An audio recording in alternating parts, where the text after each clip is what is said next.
Bear down, Chicago Bears. Whether you like it or whether you don't like it, the Chicago Bears will be featured on HBO's Hard Knocks starting August the 6th. And of course, they're going to be focused on what happens with the development of Caleb Williams, what happens with the development of Roma Dunze, and what happened last year. I'm sure we're going to have to relitigate and revisit what happened with Justin Fields. So if you guys like this type of content, please, by all means, make sure you hit the like button on your way in.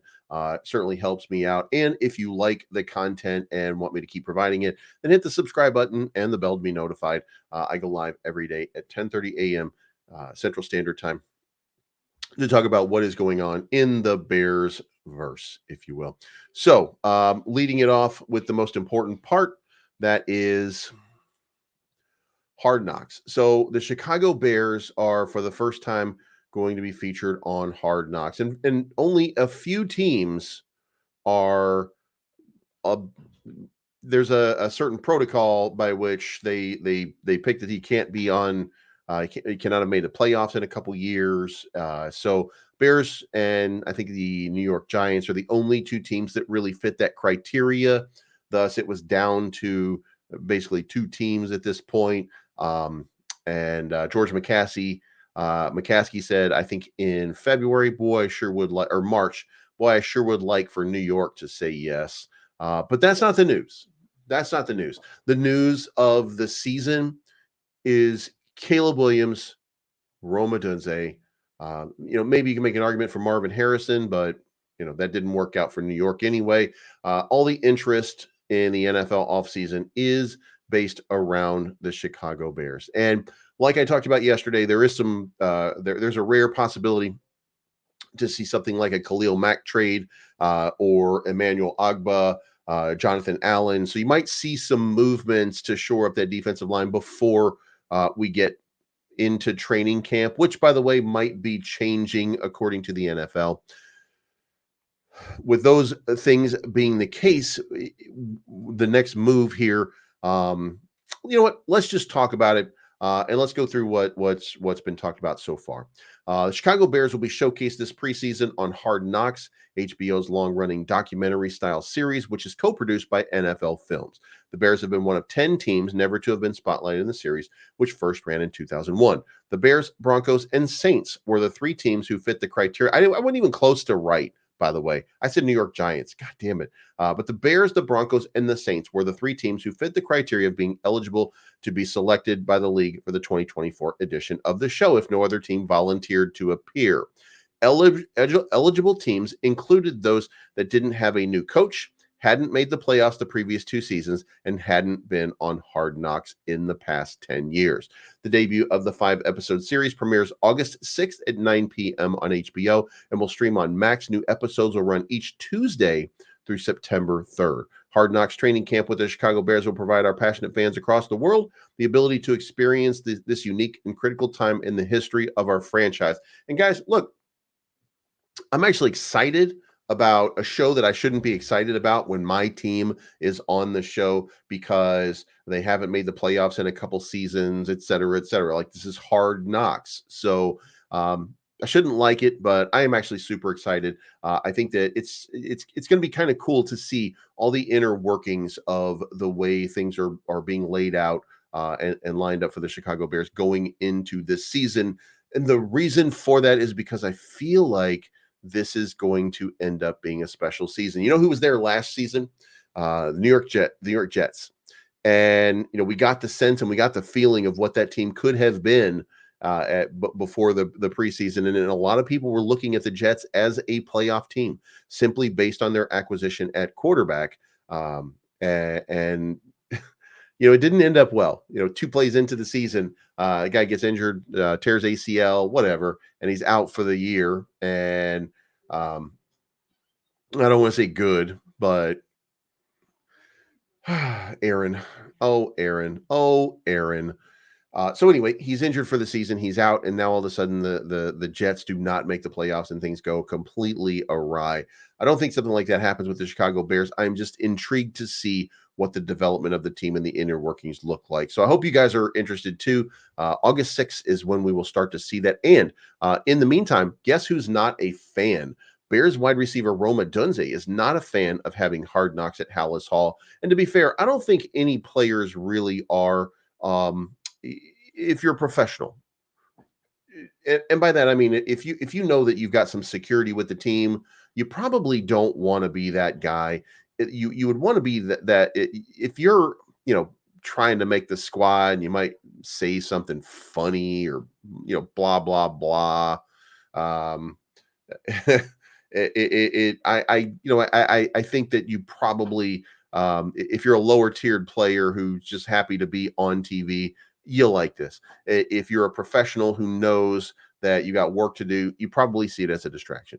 The Bears were one of the three teams that make it. It's arguably the most exciting time for the franchise in decades as they usher in a new era with rookie quarterback Caleb Williams, top receiver trio DJ Moore, Keenan Allen, and Rome Odunze. And we'll talk about their rankings per the NFL in the overall team concept of wide receiver rooms in just a few seconds. And a top 10 defense looking to improve on their strong finish to last season.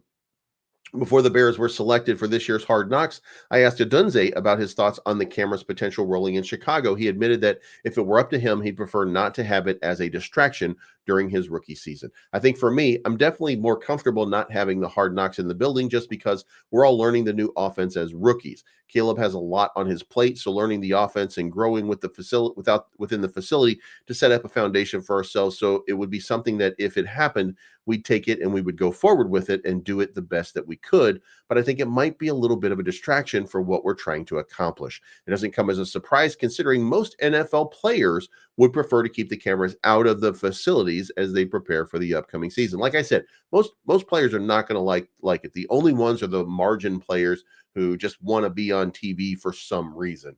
So if it's something like that, as Odunze said, they'll deal with it and try to keep focused on their goals heading into the 2024 season. Well, the time has arrived, and so here we are. Now, since we're on the subject of wide receivers, Rome Odunze is locked into a contract for 4 years with a team option for that 5th year. And that gives us some time to work with and allow him to develop and become the elite receiver that we think that he's going to be. However, the question of who it's going to be with is now up for debate because there's been a few signings recently, and there's some thinking here that Ryan Poles might want to do something now as opposed to a little bit later.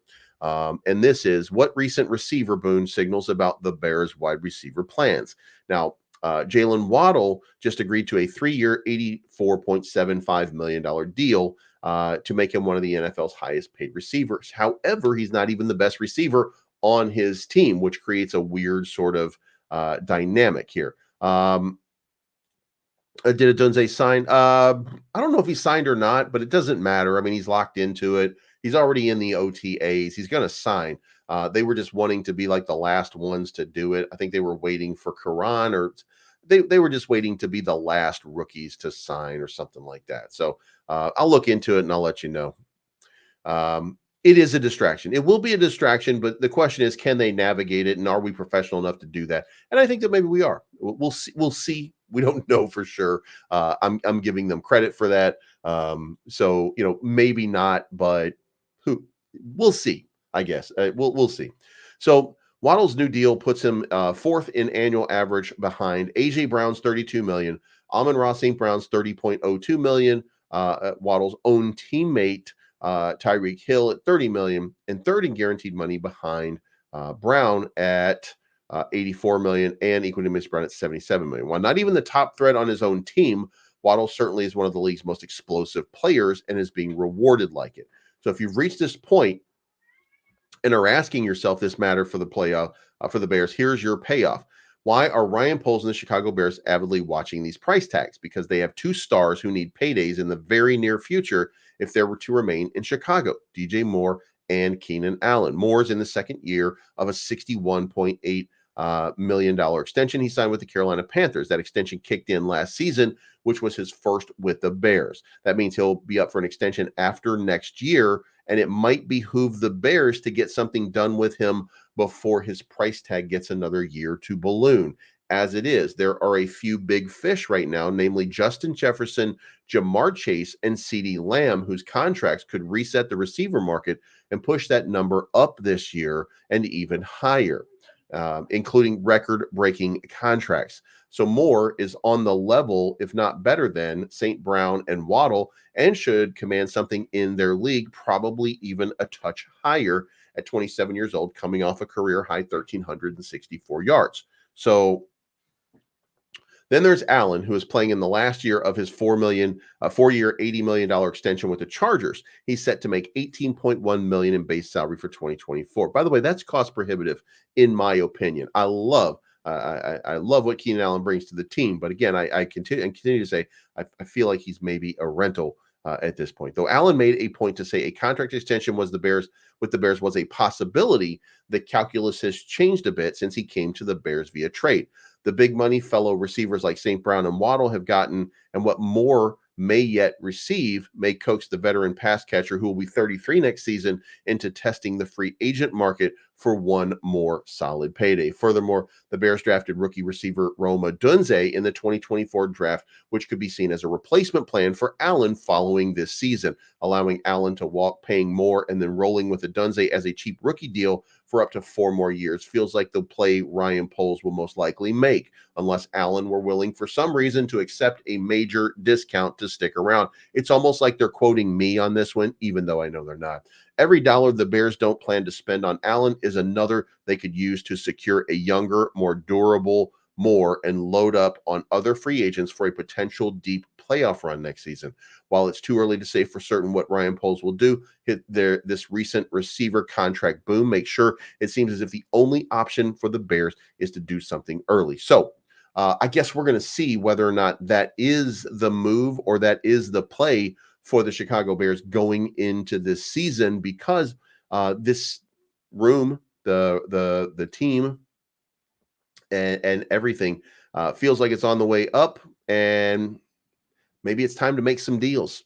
And it certainly would be interesting. And at some point, by the way, we're going to be starting to talk about, because we're at that spot with the roster where probably be looking at renegotiating some contract stuff like that pretty soon for the betterment of the team. So no, we skipped that one. Now we've also got one more that was, before we get into this, that was all 32 teams that are ranked for wide receiver rooms. And the worst one coming in at number 32 was the Patriots, followed by the Chargers, Buffalo Bills, Pittsburgh Steelers. Justin Fields just can't get a win, Kenny. But we're going to come down here and we're going to start with number one. Number one is going to be the Houston Texans.